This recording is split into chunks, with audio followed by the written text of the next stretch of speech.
कि सहरांचल जगह मिशन कथा कहूँ सब बेले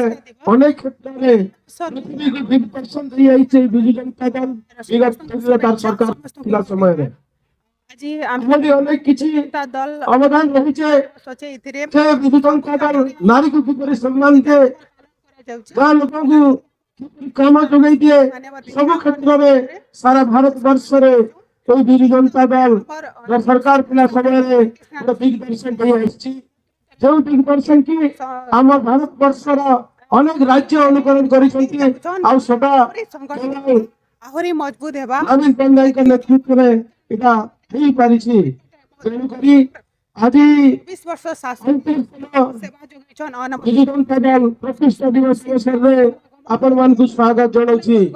एवं अनुरोध करूछि समस्तको विशिष्ट वक्ता मैंने